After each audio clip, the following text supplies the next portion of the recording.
Hello and welcome to this chess video. I'm Fidemaster Ingvar Jónsson from Iceland, and in this video you are going to learn methods that will make you a better chess player, that will help you to think in chess, how to find tactics. And this will apply in almost any position in chess. When it's your move, you have to look at the forcing moves. Okay, if the position is quiet, then maybe you don't have to look at many forcing moves, but you will briefly look at them. And the forcing moves you will always look at are checks, captures, and threats. Now, chess is of course more complicated than this. This is just one of the aspects that you have to think about when it's your move, when you're thinking in chess. In general, there is this theory about finding candidate moves when it's your turn. I can direct you to a recent video by hanging pawns on exactly this subject. But this is part of that, and very important concept, and this will help you not to miss tactics and to find tactics. So, when it's your move in chess, look at the checks, captures, and threats. Let's have a look at this position that we have before us. It's white to move. Now, what are the moves we should be looking at? Checks, captures, and threats. Now the checks. Quick look, we can check with the queen on d3, we can take on g7, we can play queen to g6, we can play knight to f6. We're going to look at all of these moves in our mind. The good thing about this method is that many times you can just eliminate a move immediately, like queen d3. We can eliminate this move immediately. Queen g6, f takes, doesn't seem to be much there. Knight takes f6, similar. It's just a piece down the drain. But it only takes like a split second to eliminate these moves. And then we look at queen takes g7. It's a forcing move, we have to look at it. I mean, there's something there. Let's say it takes, okay, let's take with the rook. We look at the forcing moves, checks, captures, threats. There's a check. And we look at the forcing move again. There's a check here. He goes to the corner. And okay, we need one more move, but it's not working. The queen is covering the pawn. So we come to a dead end. But this gives us a hint though. We should also be looking at captures. There aren't many captures. We can capture on g7. That's one capture. And we already looked at queen takes. And threats. What are threats? Threat is simply threatening a piece. For instance, c4 is a threat. So we look at such moves. There's also another threat which will combine all of the things we looked at. So we looked at the checks, and we did look at the captures, and we've only briefly looked at the threats. Now what threats are there? We looked at c4. Doesn't seem to do much. Might be a candidate move. But what about some more extreme threats, like rook here, attacking the rook, or rook here? These are the kinds of moves you have to look at, and well, because we looked at the queen takes g7 forced move, check and capture on g7, we actually saw that in that variation we only needed to get access to the f7 square. And rook d7 actually gives us that. So now, this is a threat. We're threatening to win the queen. And if black takes, best move turns out to be to give up the queen with queen takes e5. But white is winning here. But if we take the rook, then again, we go through the same thought process. Forcing moves. Queen takes d7. Of course, we do this before playing the move rook d7. We're now looking at the move. We're looking at it as we were thinking in our head. So we would calculate rook d7, bishop takes d7. And now we go for the forcing moves. Checks, captures, threats. Forcing move, queen takes d7. Takes, forcing move, rook takes g7. Finally, another forcing move, and the king goes to the corner. And we have this beautiful checkmate. This is covered. And knight takes f7 and checkmate.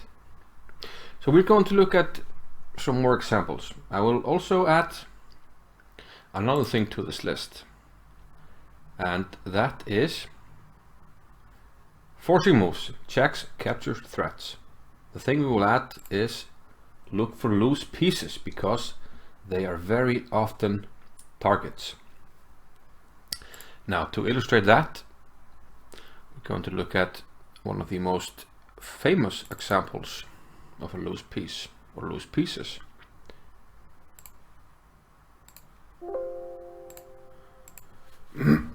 Okay, here we are. This is a famous game.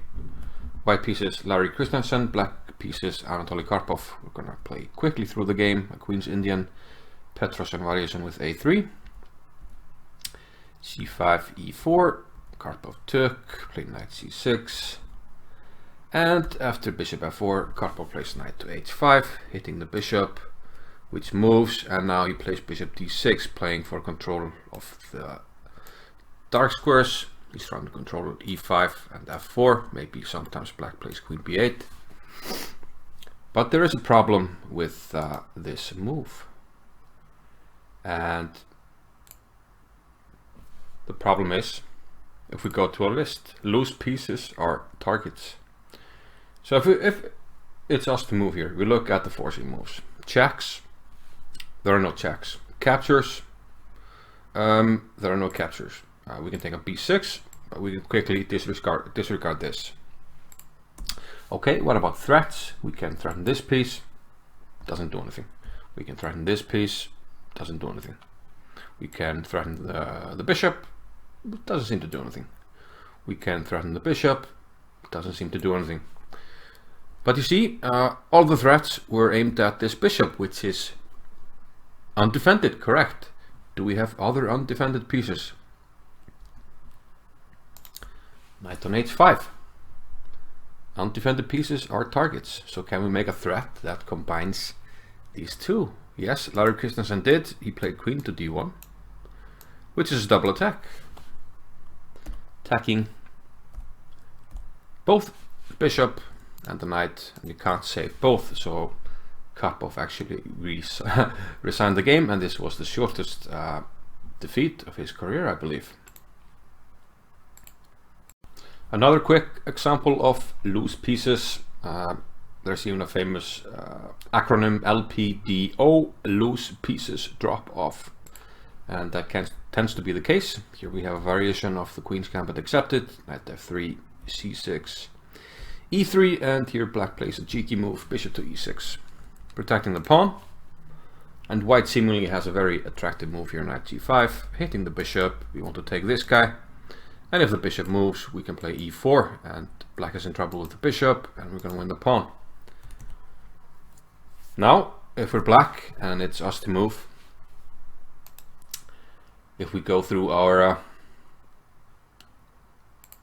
checklist, we will quickly combine the first thing on the checklist, which is a check with loose pieces as a target, and we'll quickly find queen a5.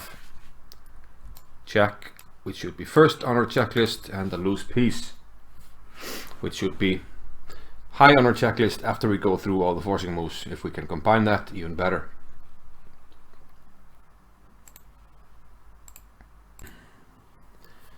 Another opening example, and we're going to look at this from the black side.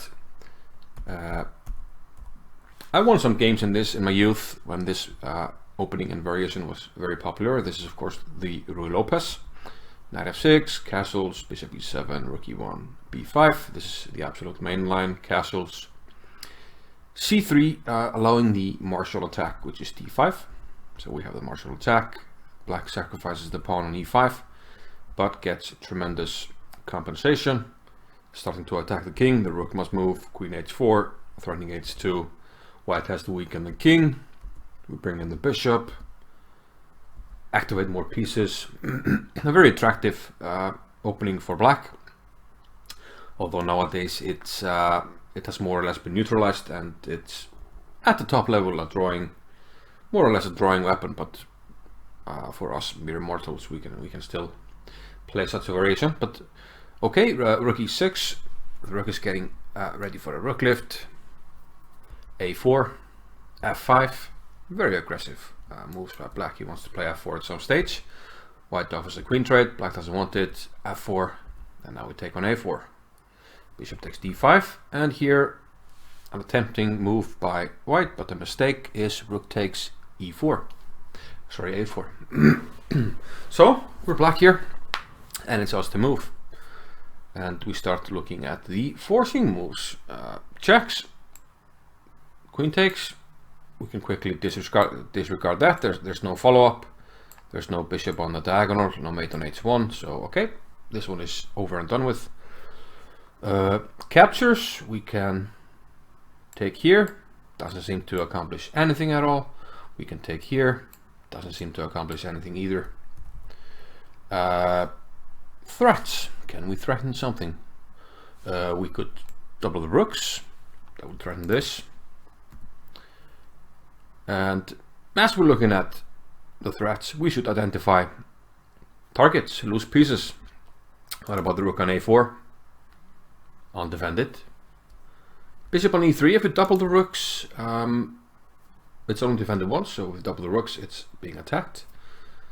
Other pieces seem to be reasonably defended, but can we combine these?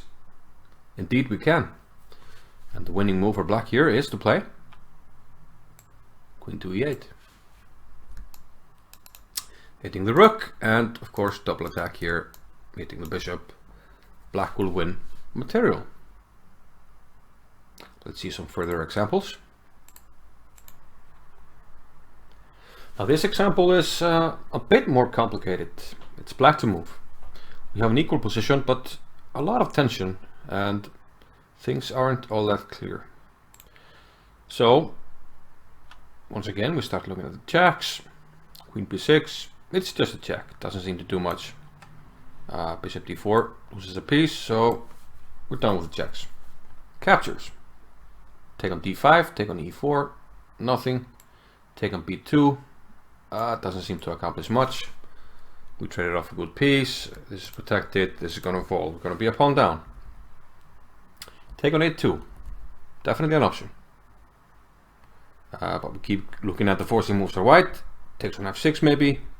Knight takes and queen takes d3. Okay, material is equal, but it doesn't seem like we have accomplished much. But maybe this is something we have to do if we don't find anything better. So our problem is we are about to lose this pawn. So we looked at the checks and the captures. Most promising perhaps queen takes a2, at least it's equal material. But what about threats? Can we threaten something? Yes, we could play bishop here. It does threaten the knight. However, white could probably just take the pawn on d3. He could also protect the knight with the other knight. So it doesn't seem to accomplish much. Another threat would be to play d2. And that's actually what black played in the game. The important part of d2 is to recognize the loose pieces. What is a loose piece for white? This guy, and this guy is defended once. Now the best move for white would be to play rook to e3. But now we can play rook a to c8. We're threatening to take on b2 and play rook to c1. So white has to react, blocks the first rank, and now we can take on a2 under better circumstances than before. So this would have been best played by white, but a good continuation for black. In the game, white didn't realize the danger she was under and played rook to e2.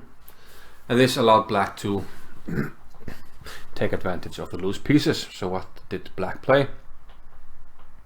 Once again, we look at the forcing moves. Checks, nothing. Bishop d4, check, nothing. Captures, bishop takes b2, rook takes b2. Bishop takes b2 is the only reasonable capture, it seems. And now, checks, no. Captures, no. Threats. Threaten the rook? Yes, but why not do it on a better square? Queen to c3, double attack. Double attack, such a potent weapon, picking up material. And black won this game. Let's have more examples. Simple position. Kramnik against Wang Hao. Kramnik made Luft with h3 and black played rook to a2. Now it starts to move. It's clear that this is the endgame trump, and black was sort of playing rook a2 to anticipate that. But even though the position is simple, we do look at our forcing moves. Checks, captures, threats. Checks. No. Queen takes. Check. Maybe. Check. Maybe. Are there any targets? Loose piece. Do loose pieces drop off? Yes. Captures we don't have, but we do have this check. And we'll quickly realize after checking on b8 that we can utilize the target, the undefended piece of b1, and play queen b1 check. And this rook drops, loose pieces drop off.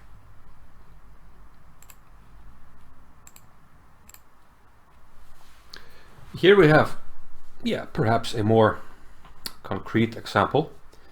It's black's move, and let's treat this like it was a game. So material is equal. Our queen is under attack.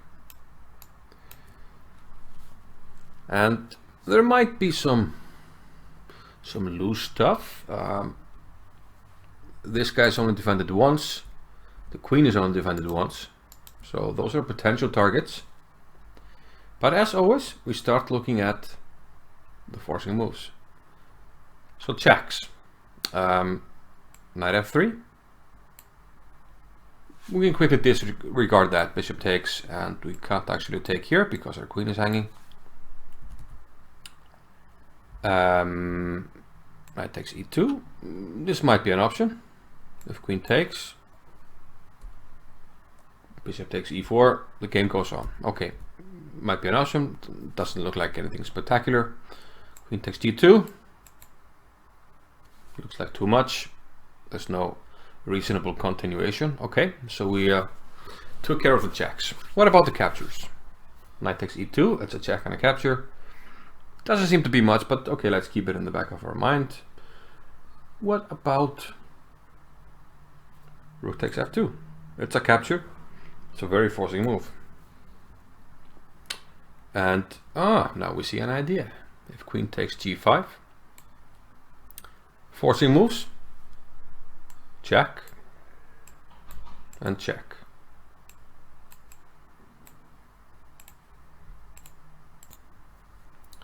So we might be on to something, but we didn't play the best move for white. Let's go back. So queen takes g5 is not the best move.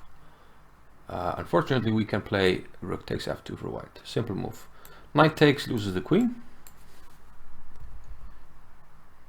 But rook takes f2 is adequate defense, and unfortunately we can't take the queen, which is defended. Okay, but in looking at this move, we saw that this line might work if the queen was not defended. And that helps us when we look at the next capture we haven't looked at, which is bishop takes e4. Pawn takes. And now we look at the forcing moves. And we already saw the other line, rook takes f2, and it's working here. If rook takes f2, we take the queen. Bishop f3 loses the queen. And if you take the queen, there's knight takes e2, king h1, and the mate we already looked at. So looking at the forcing moves helped us to find this not too difficult solution, but you need to, it helps to look at the forcing moves, definitely.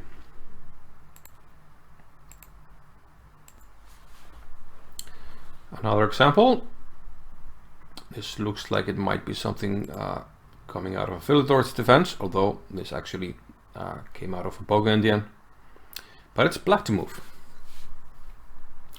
And we go down our checklist. And we quickly disregard knight f3. It's the only check, doesn't do anything. Captures.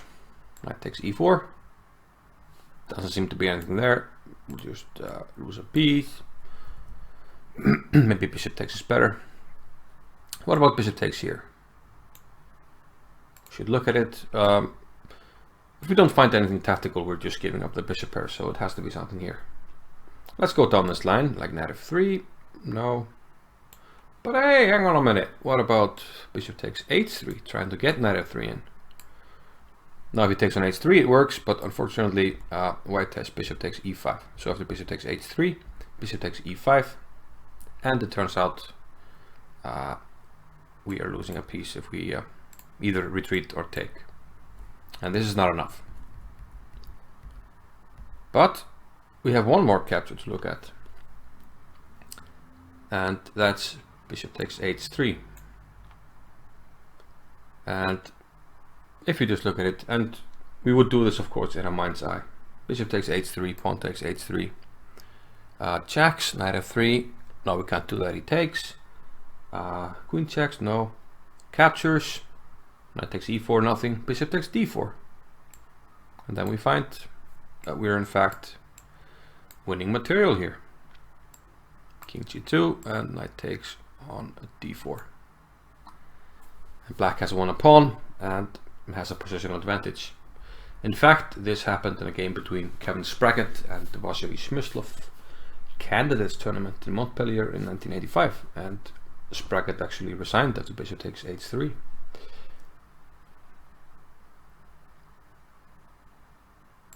Let's have another example. So this will be our final example, and I hope this has been helpful. And this is something you should incorporate into your game, to look at the forcing moves, checks, captures, threats, and try to identify the loose pieces, the potential targets. And just adjusting to this immediately will give you immediate results. I can almost guarantee that. Now this final example we're going to look at is a game between Kasparov with white and Jan Timman with black. Now let's start by taking sort of stock.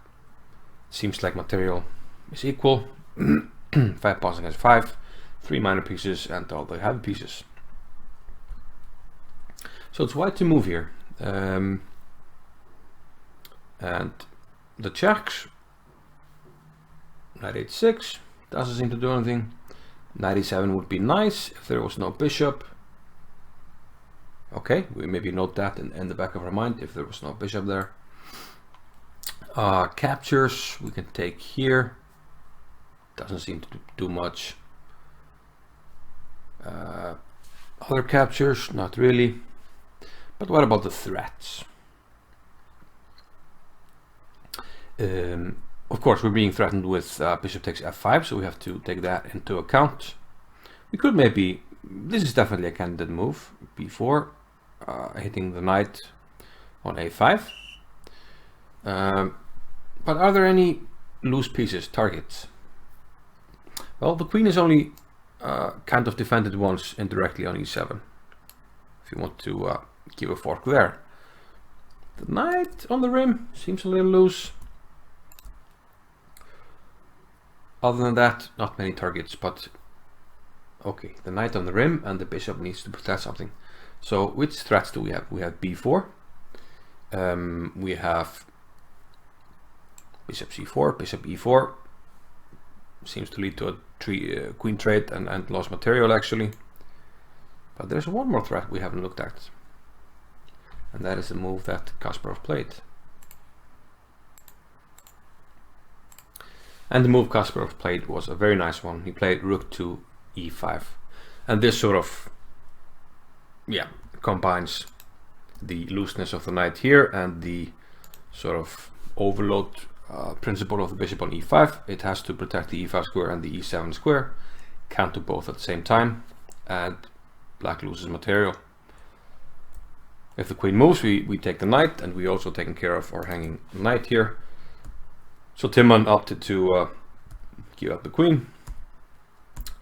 But here, okay, some further complications, but the game was soon over. Bishop takes d3, knight takes d3, bishop takes c1, queen takes c1.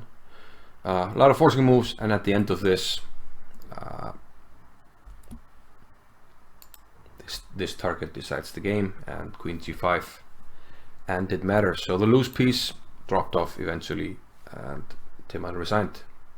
So yeah, again, hope this was helpful, and look for the loose pieces, look for the forcing moves, and you will immediately improve your game. So thanks for watching, and do leave the likes, comments, appreciate them, subscribe if you haven't, and I'll see you in another video. Thanks for watching. Bye bye.